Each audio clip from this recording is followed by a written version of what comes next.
All right, welcome to Bid Nerds. This is the podcast where a panel of experts analyze cars listed on Bring a Trailer, we make predictions, and then we cover the results. This is Bid Nerds. The bidding starts now. Bid Nerds is your YouTube car game show. All right, welcome everyone. This is a brand new live episode of Bid Nerds. We are here live in the Container Park in downtown Las Vegas. My name is John Polnik, along with my partner all the way on the other side of the panel there, Michael Deeb in San Francisco. How are you tonight, Michael Deeb? Amazing, and we have a guest. I'm super excited. This was a surprise even to me and one of our favorite people. Please introduce. Yeah, boy, you've got the right shirt and everything. Escape from LA. Max from RetroWorks Garage is hanging out with us here in the Rami studio in Las Vegas as well. Welcome, Max. How you doing, buddy? Thank you, sir. We're fantastic. How are you doing? Glad you are safe. Glad you're here in Las Vegas. What's going on in LA? Obviously, everyone knows craziness is happening there. Everybody, are your people okay? We've checked with all of our friends. Some of them have had very close calls, pretty scary, a lot of devastation. We're good. They're good. We're in Orange County, so we're a bit out of the way, but we still got warnings as far as air quality and all that other stuff. But a lot of people have lost a lot of stuff, including some of our friends. So it's sad times, not good. Well, you have a pretty big warehouse garage there, the RetroWorks Garage in LA, and you were offering folks in need if they need some space temporarily to store things while they kind of get their life situated. Is that still available if somebody needs it? Yes, sir. Yes, JPF, absolutely. In fact, what we were going to do is we were going to go back and do either a live or a video on Instagram and let people know that we are still able to host them at the warehouse. We have space. We have 8,000 square feet. We can accommodate cars, motorcycles, personal belongings. And what I'll do is I'll open it up to any organization that needs space to store supplies like masks or whatever it is that they may need equipment. If they're running out of space and they want it in an area that is a little bit safer, we can even help with transportation, moving stuff back and forth and all that stuff. So anything we could do to help, we're here, and obviously all free of charge. Anything, and it's the least we could do. Our hearts go out to anybody out in LA right now. That's really cool. So generous, Max. So generous. Thank you. Thank you. That's awesome. How can someone reach out to you if they want to take you up on that offer? The easiest way is to essentially reach out to us on Instagram at RetroWorks Garage, or you can email me directly at max@retroworksgarage.com. That's WERKS on the RetroWorks Garage. Awesome. Thanks again. All right. Well, again, to all of our friends in LA, we're rooting for you. Hopefully you're all safe, and hopefully things return back to normal and everything gets sorted out. All right. Well, let's get to the show. If you are new to the show, if this is the first time you've ever heard of Bid Nerds and you happen upon us, maybe you're watching when we're not live, this is the podcast where a bunch of experts get together. That's kind of funny to say experts because, we're usually not. Maybe the guest is an expert, but we actually know what we're doing here. I don't know. We analyze cars listed on Bring a Trailer, P-Car Market, Cars and Bids, and more.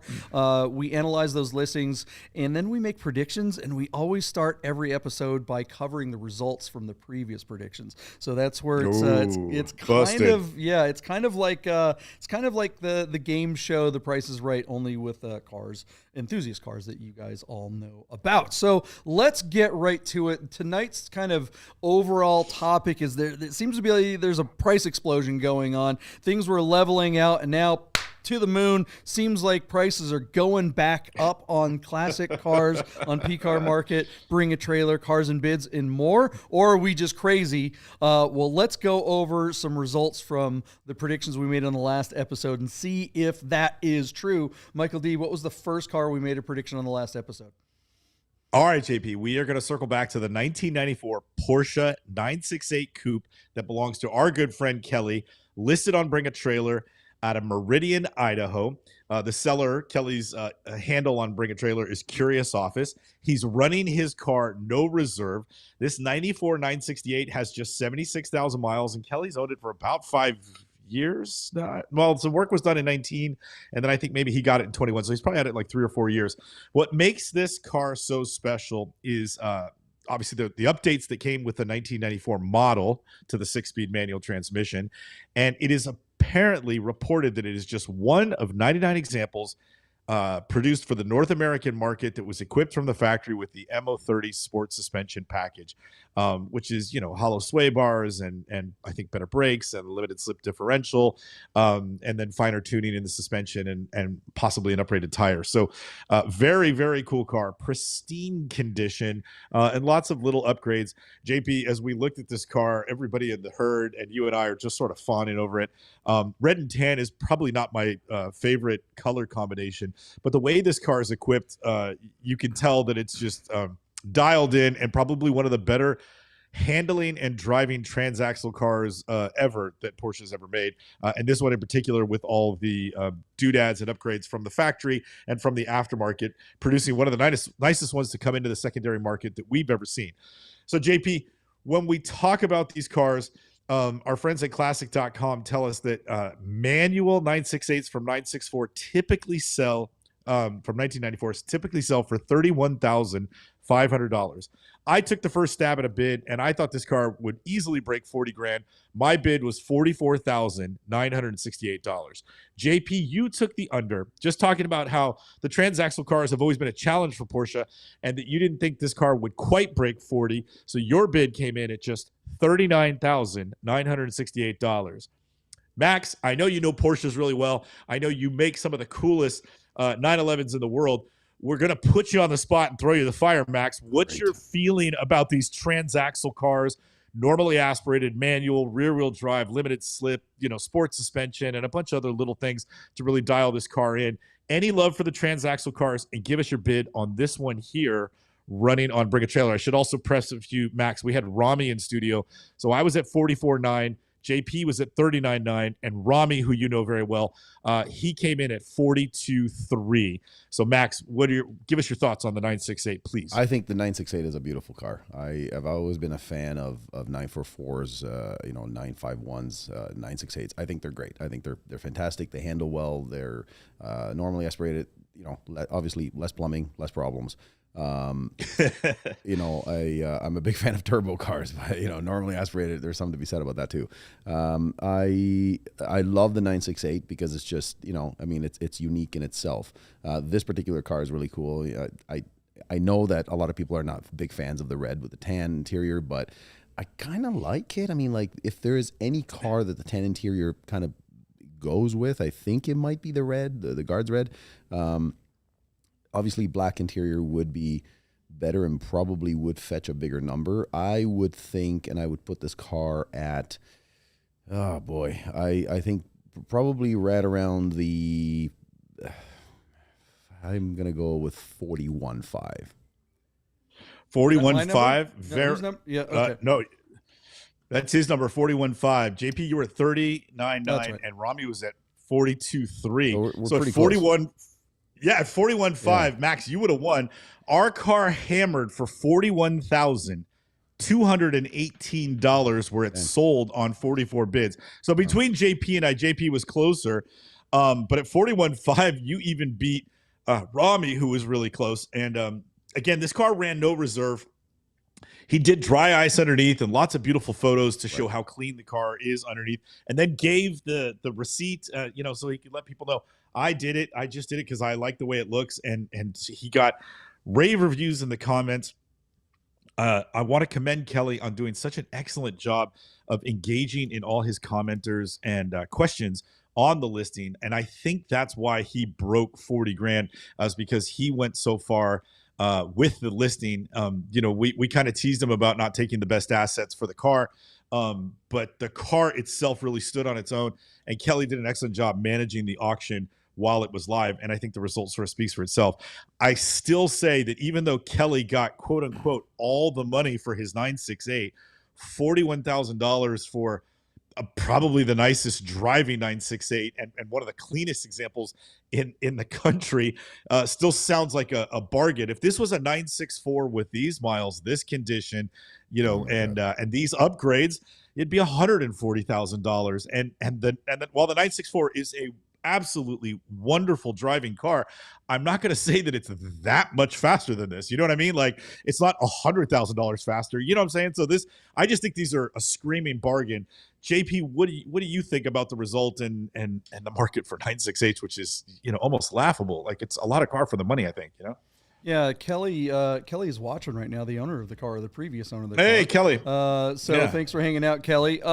He says that he's picking up the buyer, he's picking up the buyer tomorrow or something, and they're driving it back to Vegas. Who bought it, Kelly? Is it someone we know? It wasn't anyone in this room as far as I know. I know Rami didn't buy it, so it'll be, hopefully we'll see this. Make sure, here's the deal, Kelly. When the guy comes and picks up the car, make sure you let him know about Cars Un Cafe, which is our classic Porsche car show at the end of every month, the last Sunday of every month here in Las Vegas. It'd be great to see the car again. That's really cool to know that the car is going to be kind of in our community and in our family. So I look forward to that. And congratulations to a great number. I do still think that money was left on the table. I think if better assets were taken, the car would have brought more money. But Kelly has so much money, he doesn't care, right? It's just money. Kelly. He just wants room for more Porsches. That's what's going on. He's got the next one coming in. Kelly, views on this show are not representative of the other host, okay? Please, my partner is a punk. JP, did you see the handle of the guy that won it? It's JWVW guy. He's Jewelry Watch VW guy. I think you're going to like this guy a lot. There you go. He says it's nobody we know. At least I don't know him. You will see it around town. So that's great. All right. Well, we look forward to it. All right. What do you guys think of the result of this 968? Was that the most money you've ever seen for a transaxle car that wasn't turbocharged? Was that because of the seller and how responsive he was to everyone on the platform? I think that definitely helped this car. I don't know. What do you guys think? Let us know in the comments. And Kelly, thanks for continuing to watch. Here's the thing. We always ask the nerd herd. That's you guys watching the show live right now. We always ask you guys to go on the platform and say that you saw the car covered on Bid Nerds. Help grow the herd, spread the word, make the show bigger. Well, none of y'all did that. Except Kelly, the guy who was selling the car. The guy I was giving a hard time for not taking good pictures, and he was still kind enough to say, you know what, I'm going to give a plug to my friend JP and Deeb over there, and he got on there and said, hey, check out the show. So thanks, Kelly. We love you back.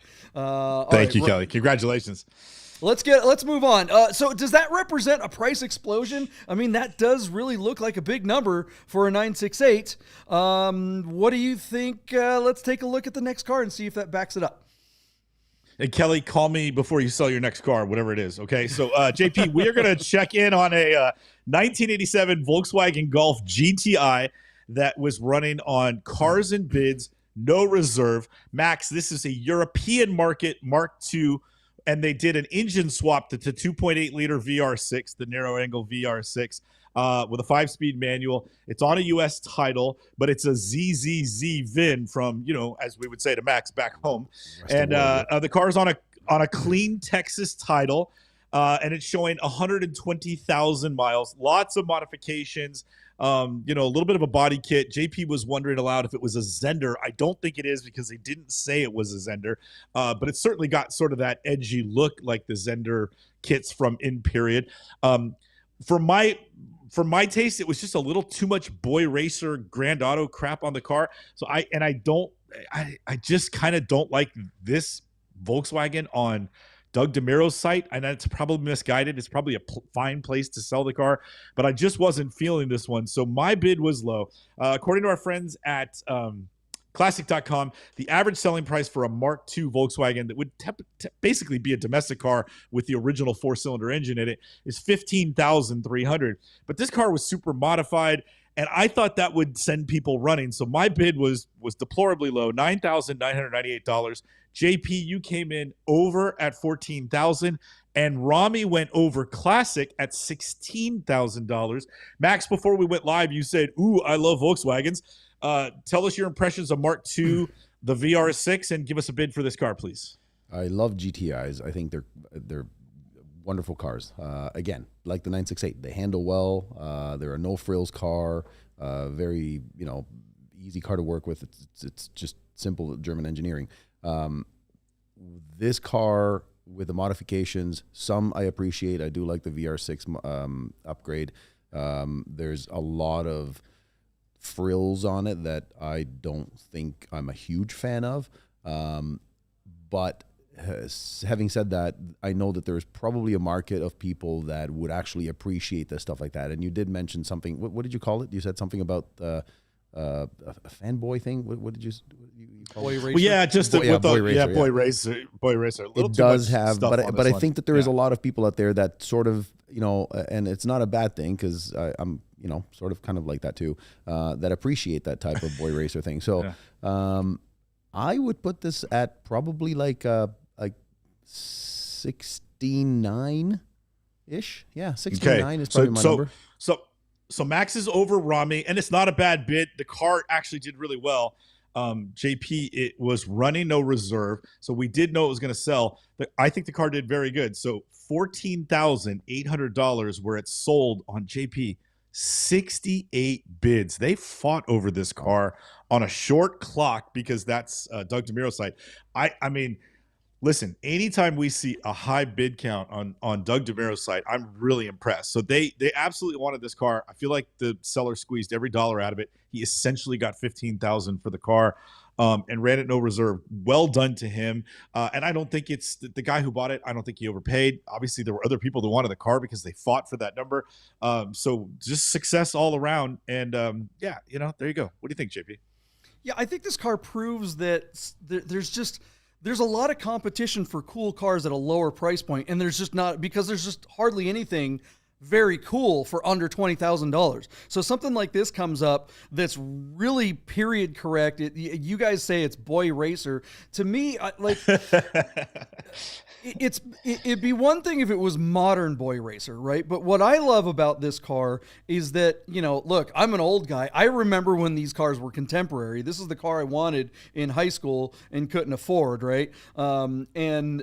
I had a Scirocco and I had all the stupid stuff. I had the Zender body kit on and everything. And this car is dope because it's got the Euro lights. He's got the hella blocked out for the small ones. The BBS wheels, the body kit, the right BBS stripes, all the little things that would have been done back in the 80s and early 90s by a Boyd racer in period. And Deeb, you and I constantly butt heads on the idea that cars need to be original to bring all the money. And I generally agree with you. But on a car like this, the Mark IIs bring the most money when it comes to the Mark II .2s bring the most money when it comes to Mark IIs, right? You got to have, this car has the diving boards, right? So it doesn't have the rounded front and rear end. So it's tougher for the older ones, the 86s, 7s, 8s, and 9s to really bring the big money. So this car with a bigger engine, a lot of power, looks cool. I love this thing, and I think that's why, some mods, this car, it wouldn't make sense to return this car back to stock because it's just not going to bring any more money, and it would be so darn expensive to clean it up and make it look stock. I think the mods are exactly what someone was looking for, and I just think it's great. But, and that bore out because it bore out. The price reflects that for sure. Yeah. I mean, there's, if it had the thing, I think what would make it modern boy racer, this boy racer thing that we keep talking about, is imagine if this car had, these are what, 16-inch wheels, right? That's about as big a wheel. 15, I would think. Yeah, 15 or 16 tops, 15. Right? The modern kids would get a hold of this thing and they try to stuff 18s in here. That's true, right? And they would have underglow on the thing, and they would have some NRG, one-piece racing seats with anime characters on it. And it would just, that's how you ruin a car. Yeah, purple anodized shift knob, right? Right, exactly. and a matching steering wheel, 10 colors on it. The Monte Carlo or something. The camera would be like this, and it would be slammed to the ground at Stance Wars, right? Stance Wars style, if you're lucky, it'd be on bags.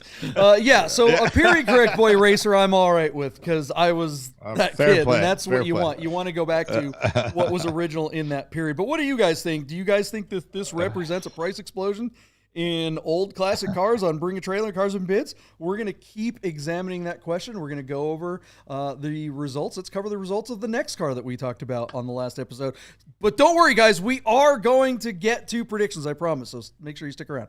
What do we got? What's the next car? All right, JP. The last car from the previous show is a 1995 Ford Mustang SVT Cobra R. And now everybody knows I picked this car just to be a stone in your shoe because I love picking the 2000 Mustang Cobra R, but they actually made, JP, 250 of these Cobra Rs for the 1995 model year, all in white, all with a tan interior. This particular car on Bring a Trailer has just 4,200 miles from new, and it was listed out of Gainesville, Virginia. JP, number 14 out of 250 ever built. So it's a very rare car by the numbers. And essentially, JP, we discovered that the block in this is the same block that went into the Ford Lightning hot rod pickup truck. It's a 5.8 liter V8. And while it shared the block from the F-150, this has higher compression pistons, more aggressive cams, and a larger throttle body, 300 horse, 365 torque. This thing's an absolute monster. So, John, we wondered about these cars. We know those 2000 model year cars in really nice condition can bring $100,000, but the market has never really brought these cars very far. According to Classic.com, the average selling price for one of these that usually has just like 100 miles on it is about $51,300. Our car has some miles. The market is a little soft, and I thought this would be a good compare and contrast to Kelly's 968. So I actually suggested that this car would sell for just $38,995, indicating that a 4,200 mile Mustang Cobra would sell less than a 76,000 mile 968 that Kelly was representing. JP, you actually took the over on this and went 39,968, and Rami went over you by just a couple $100 at 40 grand. So, Max, now we're really got you in no man's land. What do you think about this very rare but still a Ford Cobra R on Bring a Trailer? I think that your model of Mustang is, in my opinion, sort of the ugly duckling of the Mustang evolution. You know, this is obviously a different ball game because it's a Cobra R, cool car, low miles. I would put this car at probably 39.5 on at best. Yeah, so you're right there next to JP, and you guys would be in the money, but not actually winning. Our car, believe it or not, hammered for just $35,000. But where it gets interesting is it sold for that number. He took the money and ran. JP, just 21 bids. It's just interesting, like this pristine, collectible, very nice condition, super rare Cobra R wouldn't bring as much money as a soft Porsche, a 968 with 76,000 miles, brought way more money. I just thought that I'm glad you let me bring this car to the fore because I think that's a real interesting comparison. Like the domestic market, like woof. That's rough. That's a rough place to park your money. For taking the money because they weren't getting any more unless they brought this car back to market properly. You know, we gave Kelly a hard time for not having great assets for his 968 listing, but he made up for it by being there during the question and answer period while the car was up, you know, for sale. He had tons of people going on making comments about him personally being a reputable seller. That is really important. I think this car I still believe in this car. Like, I personally hate this car. I agree with Max. That is the ugliest looking thing imaginable. I'd still look at this car, like I said in the last episode, and I think of a $3,500 Craigslist car. I would have a hard time. If I saw this driving down the road, I wouldn't give it a second look until it blew by me and, you know, blew my wheels off, you know, on a regular 911 or something. But that said, if this guy had proper assets and if he brought it to market like Kelly did, where he was very responsive and on top of it, I think this car could easily have brought another $10,000. I just think this car was listed. This listing is just a D+ at best.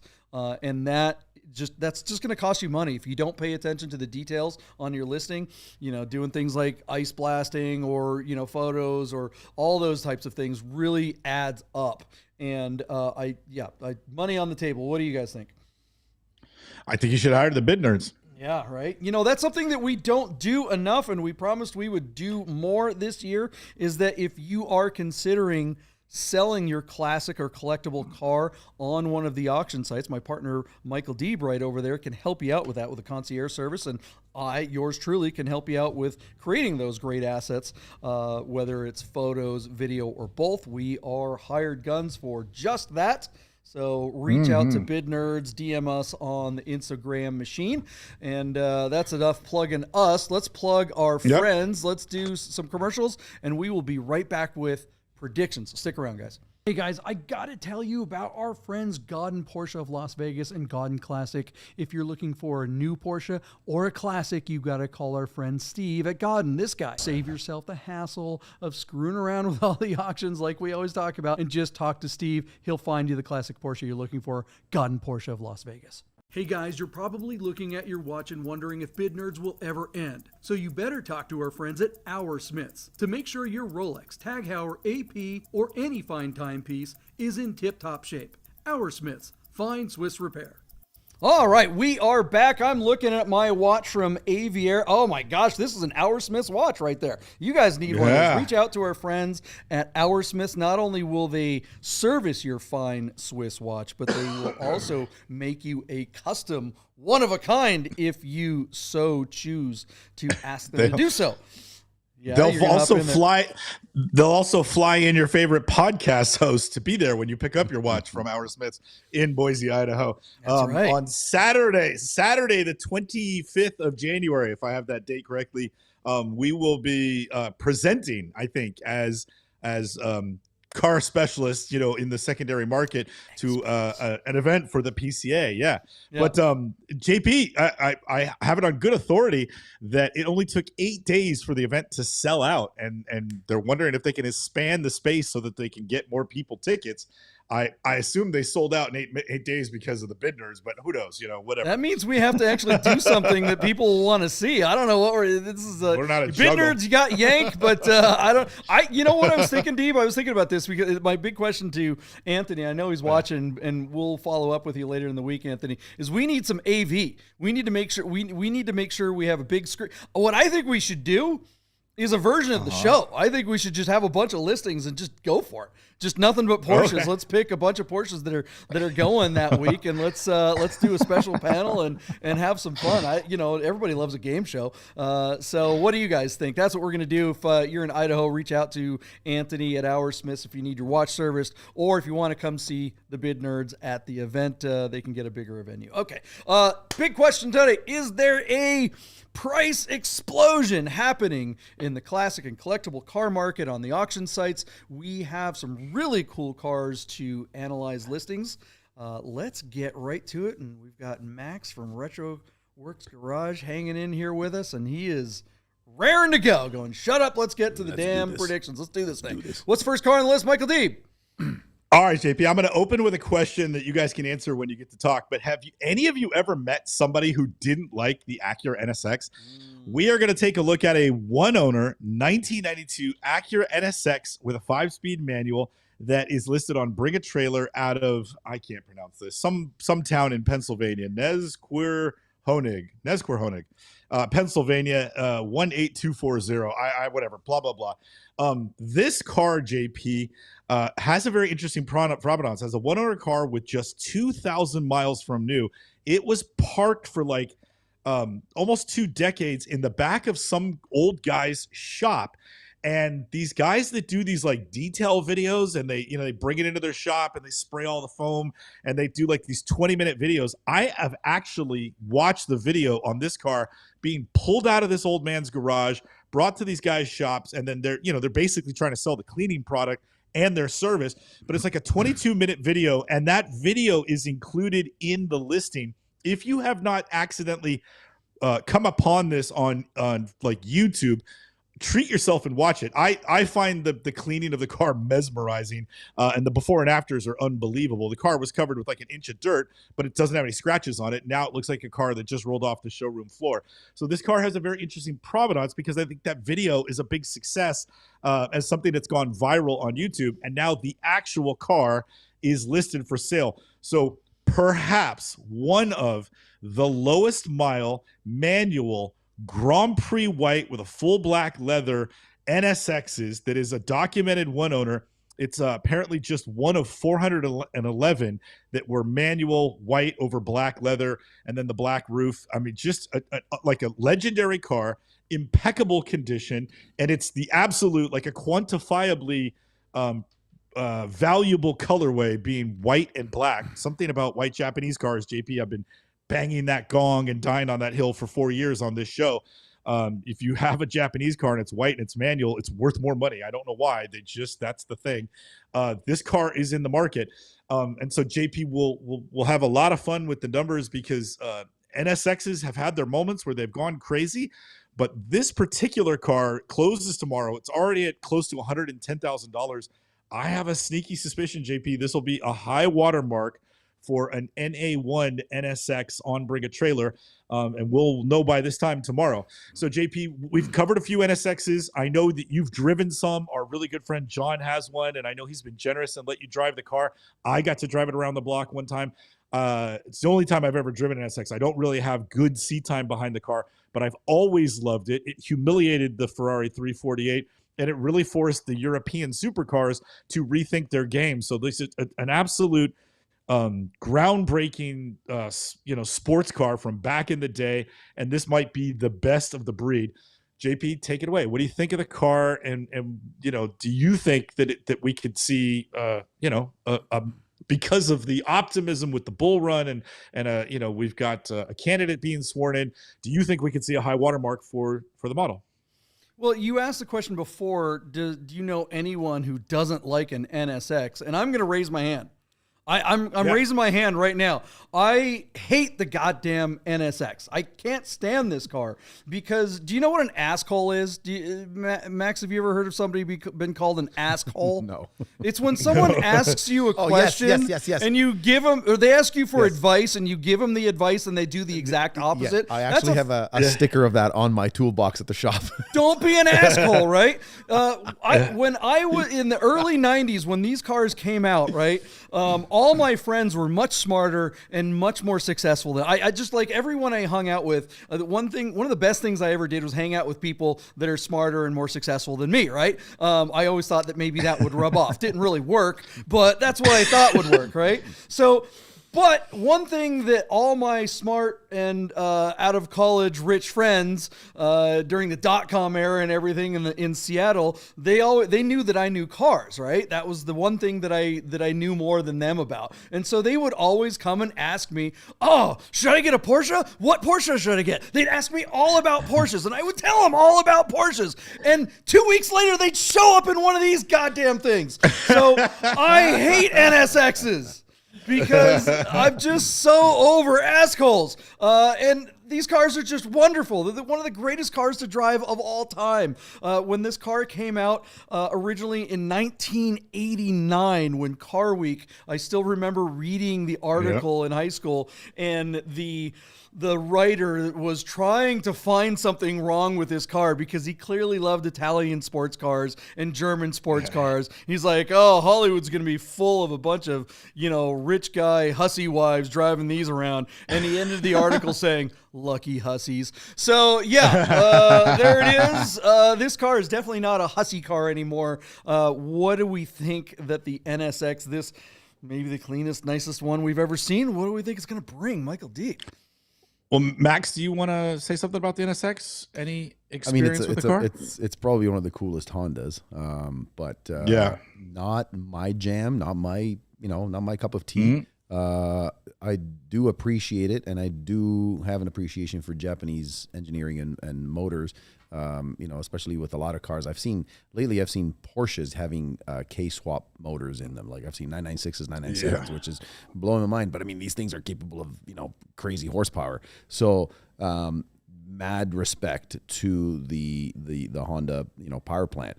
I've never really liked the lines of the NSX, though I can appreciate it. Do you want me to put a number on this right now? No, yeah. Okay. We'll let you bid last. Yeah. Okay. Yeah. We'll come back to you. All right. So JP, according to classic.com, a manual NA1, that's 91 to 94 in the North American market for the NSX, is on average a $71,900 conversation. Our car is currently listed at $107,777 by way of 12 bids. And John, again, because of the video and the provenance, the low miles, the colorway, and it just being pristine, plus they did all the work, as they pulled it out and they did all the detail, then major service and gaskets and everything. So everything's been updated and it's turnkey and ready to go. John, it's interesting. No NSX has gone over like 140, 145 grand. I think this one will. I think it's going to break 150. My number for the car is $160,000, where I believe it will sell and set a new high watermark. And so that was I was curious to know if you thought the conditions were right for a how do you say, a record number, or do you think that there's maybe too much trepidation in the market? So what's your number, JP? What do you think? Yeah, all the guys, everybody in the nerd herd is talking about how underpowered this car is. It's like, guys, 911. I mean, how much power does a 92 964 have? Not as much as this thing, or about the same, right? Yeah, Deeb, 240 some odd horsepower, 247 maybe. Yeah, and again, this is 270. I know that most of our audience are Porsche guys like us, and come on, let's get real. Horsepower isn't not all horsepower is created equal. Where the horsepower is in relationship to the driveline and the weight of the car and all those other things have a lot to do with how fast a car is. You guys sound like a bunch of Corvette fans. I love you, but what the hell? If you've ever gotten a chance to drive one of these, you forget all about they're just such a joy to drive. They're just fun. Driving Alcantaras around the Red Rock Loop was just fantastic. I handed him the keys from my 991.1S with a manual. We swapped cars, and I definitely had more fun in the Acuras. But all that said, what number do I think it's going to bring? Deeb, you said 160, what? 161? Yep, just 160 160. even. And where's it at now? It's already at 1077. Yeah, boy, that is so tough because it's still day to go, and this car's so nice. It's got a lot of action. Do I go over you or under you? I'm going to go 155. I'm going to park it $5,000 below you and pass it on to Max. What do you think, Max? I'm going to go 142. Okay, he's taking the low. So very good. For me. That's all right. All right, VTech, yo. All right, good bids, guys. Let us know what you think. Is Gerd watching? We got to cheat. I can't find Gerd. I don't think he's. I know. Gerd says 134. He's soft on this car, but all right. With all the action this late, that'll be it. Oh, boy. All right. Price explosion. If it does reach your number, Deeb, that is definitely representative of a price explosion. Totally. Let's look at the next listing. What do we got? All right, JP, we have found a alumni premium listing for a 1994 Porsche 911 Turbo 3.6 that is currently. We didn't discuss that ahead of time. My bad, guys. I got to bring that up. Okay. I had the other car. I can jump ahead. Yeah, I can go to the 2005. Yeah, let's do the Ferrari? 2005. Yeah. Okay, JP, we're going to jump over the Porsche and go to the 2005 Ferrari 612 Scaglietti with a 6-speed manual showing just 24,000 miles and listed on Bring a Trailer as a no reserve listing. The big thing here, JP, 612s are like a beautiful Grand Touring car with a big fancy Ferrari V12, and they're kind of at the end of the Montezemolo tenure at Ferrari. Very interesting car. Really beautiful, but these cars are like a tale of two halves. So most of the cars are F1 gearboxes, that single sequential manual transmission, but a handful of these cars have been equipped from the factory with a 6-speed manual transmission. And this car, being a 6-speed, is just it's a totally different stratosphere as far as value. So John, super nice car. It's interesting to see like this Grand Touring car. So many of these were silver and black, and some of them were white and whatnot, and maybe some maroon and stuff. It's interesting to see one in Ferrari's sort of racing color, because it's definitely not a racing car. This is not a car you would do any sort of contest of speed. It's an adept car, but don't make no mistake, this is a car to take to dinner, not to the track. So it's an odd color for me. But I do like that it's got the manual and a fair amount of miles, and it looks to be in spectacular condition. So JP, when we talk about the F1 gearbox 612s, they sell on average, and I wrote the number down so I wouldn't lose it, for just $81,800. But if it's a manual car, according to classic.com, they sell on average for $250,500. I mean, what an upgrade for the manual transmission. So John, I sent it over to you. Any love for the front engine Ferrari? I mean, it's interesting because it's younger than like a 550 Maranello.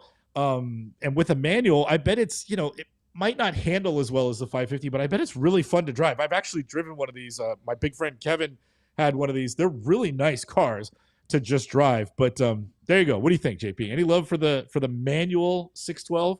It's very How elegant could you car. not have love for this car? I mean, any Ferrari with 3 pedals is just, I mean, this is joy until you have to repair it. But Yeah. I am just, oh man, who doesn't want to be in that cockpit? I think a car like this is kind of the perfect kind of, a lot of guys that have really cool collections, they wind up getting a bunch of the same car. Like a lot of Porsche guys wind up getting 20 different 911s, right? Or, or a dozen different this, that, or the other. And when it comes to their this is the perfect car to have as your, maybe not your daily driver, but that special occasion car, that straight line car, that cruising car, when you're not, like you said, when you're not on the track, but you still want to have fun going down. This is perfect for like Las Vegas to go to the casino and with your best girl, and you hang out and you go into valet and you have to park it yourself because none of the valet guys know how to park it, which is great because then you wind up getting getting the best parking spot right up front because they don't want to deal with having to move it for you.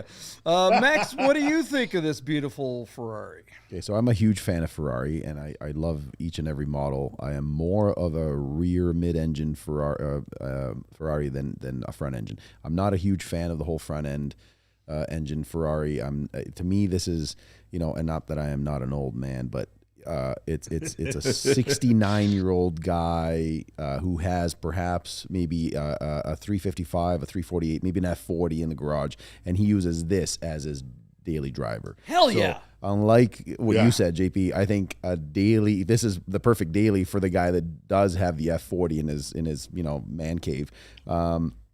Great cockpit. I mean, beautiful interior, beautiful car. Not my cup of tea. Not in one bit. All right, so what do we think it's going to bring, Deeb? All right, JP. So our car is running no reserve on Bring a Trailer. It closes tomorrow. It has 24,000 miles and the all-important manual transmission. Apparently 200 were equipped with a 6-speed manual, 60 of which were produced for the U.S. market. So 1 of 60 in America and in pristine condition. Our car is already up to $165,000. JP, I think the car is destined to bring, I'm going to just be cheesy here, $212,000. I don't quite think this one will get to $250 because I don't think red is the right color for the car. And 24,000 miles tells me that this one, even though it looks spectacular, to the Ferrari idiot purchaser, this car's all used up. They want one with 2,400 miles, and they'll pay $250 for that. So I think this one goes high, it goes deep, but it stays in the park. 212 is my number. It probably will go over that, but I don't think it's going to get to 250. JP, 212 to you. Where you at? Yeah, I think this car is going to make maybe not 250, but I mean it's harder and harder to find this kind of stuff, and how many companies are out there putting manuals in, the later cars. I mean, a V12, guys, a V12 with 3 pedals. That's a big deal. We cover a lot of cars on this show, and how often do we see V12s with 6 speeds? That just doesn't come up very often. I'm going to cheat off Gerd and go right under. I'm going to go a little over Gerd. I'm going to go 246.12. Just to be cute as well and pass it on to Max. What do you think? So what do we have? We have a day left on this or less? Yeah, it closes tomorrow. Yeah, it closes tomorrow. So, I mean, yes, V12, 3-pedal, great, fantastic. I think it's crazy given, historic sales on this car or on this model of car that 165 is the number, but I don't know that it's going to break 200,000. I don't think it will. I think it's going to be I'm going to give it 198. 198. 198. Max is bearish on the I told you, I don't 612 like these cars. Scaglietti. You don't like it, but you don't think someone else likes it? I mean, it's not what car would you buy, nerds. It's like what will it sell for, nerds, right? Yeah. JP, Max, have you guys ever seen a video where they put headers on a 550 Maranello and listen to the sound of those cars? They literally sound like 90s F1 cars. Yes. And I imagine you'd get a similar result from this car if you could find the room to get the headers in there. I don't know if anybody's done it, but man, headers on a V12 with a manual, and you just think you're running the streets of Monaco, you know? Yeah, absolutely. 100%. So cool. All right, guys, let us know what you think this beautiful little Ferrari will bring with 3 pedals and 12 cylinders. I think there's going to be a price explosion with this one. Let's hear. We've got some more cars to cover. What do we got? All right, JP, are we going to Carbine's car, or are we going to go back to the Porsche? We can do the Porsche. Okay, so JP, we are going to take a deeper look now, this time at the 1994 Porsche 911 Turbo 3.6. This is a premium and alumni listing on Bring a Trailer. The car is showing just 26,000 miles from new, listed by Iluso out of Costa Mesa, California.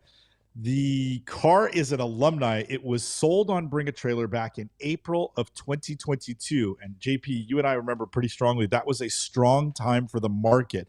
The car sold for $470,000 at that time. So, John, the car has come back to market. Pretty rare car. 754 turbos were built for the model year. So it's a very rare car by Porsche's numbers. That makes it like RSA rare. And these cars have always brought crazy money.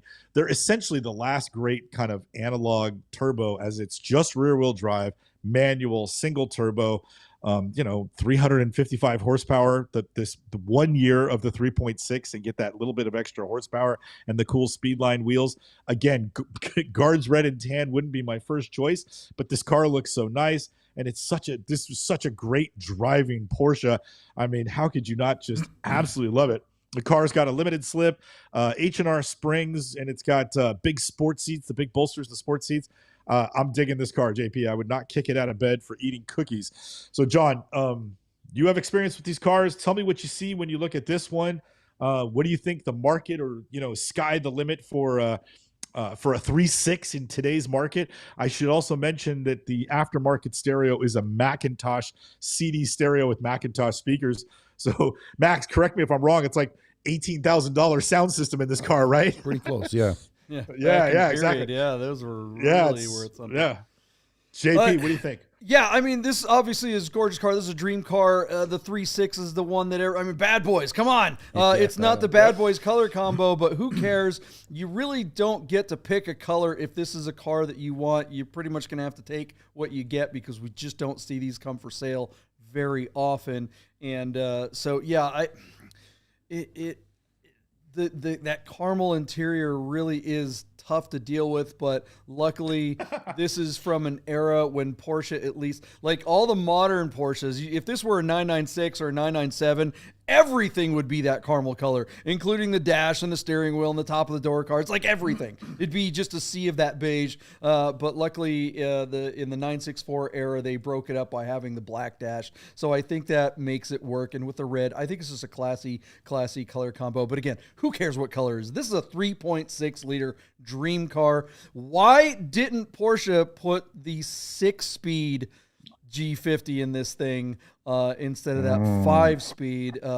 It just never ceases to break my brain.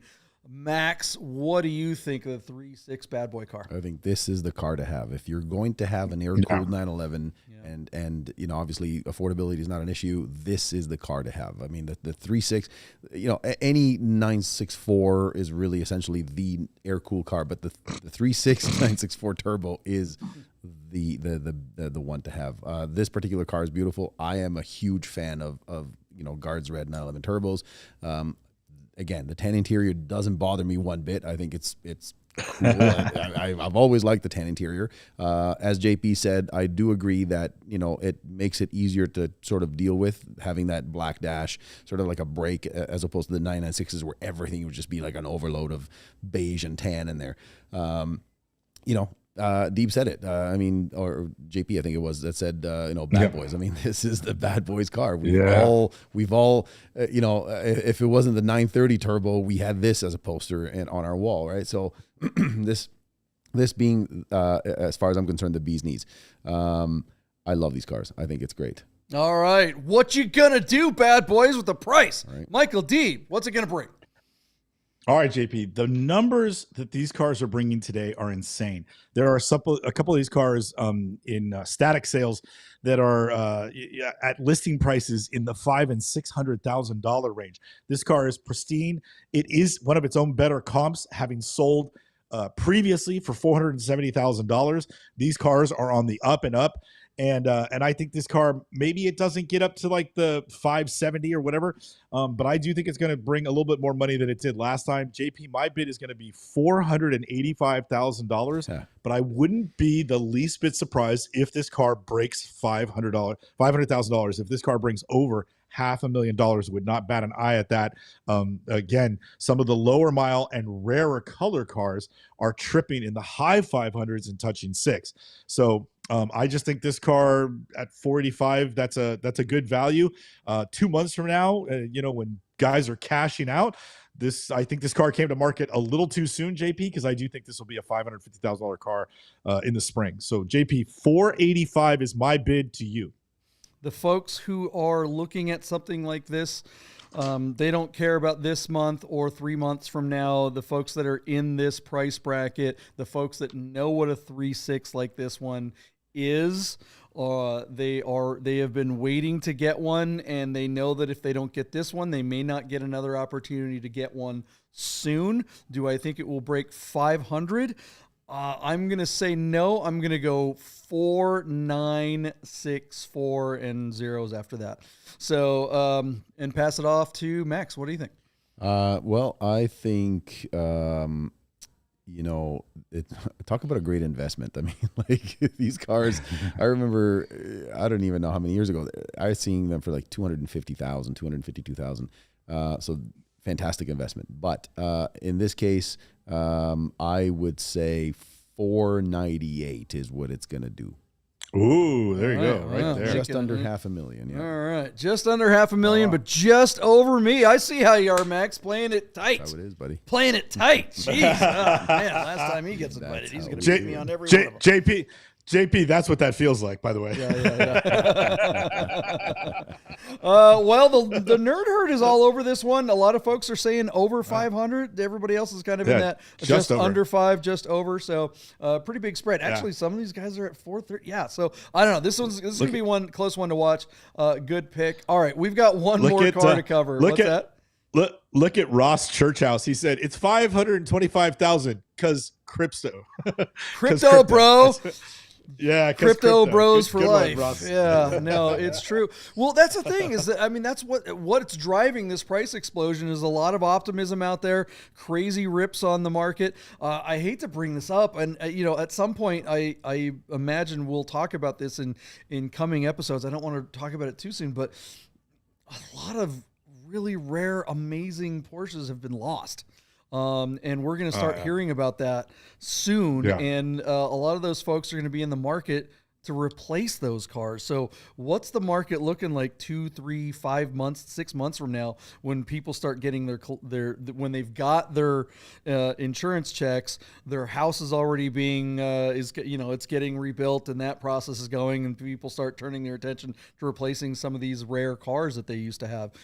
Folks are going to be doing that. So it's going to be a very interesting auction season coming this spring, I think. That's providing insurance companies are going to come through because, I'm assuming you're talking about Southern California. Yeah, right. Yeah.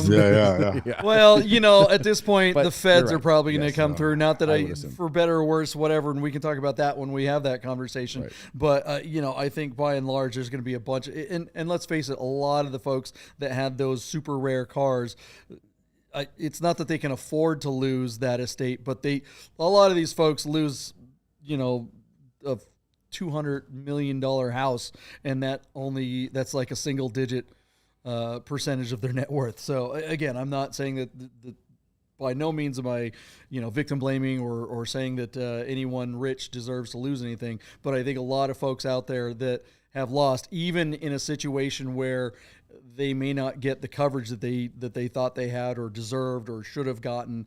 I think a lot of those guys are going to be back in the market and anyway. as car guys, we know that sometimes the actual price of a car doesn't necessarily reflect the value. Like we have cars that mean so much more to us because of the actual car, whether it's because we bought it with it was a father and son purchase or whatever. There's a lot more value to it than just the actual price. But yeah, I get what you're saying. Yeah, and like Anthony's saying, it's going to take 6 months to get those insurance checks out there, and maybe that's true, probably. But again, I think a lot of those people don't need the insurance checks, and I think a lot of people, think about that too. If we know that there is a lowering of the supply of these types of cars, that is going to automatically result in increased prices, which is going to mean increased in valuations for insurance claims.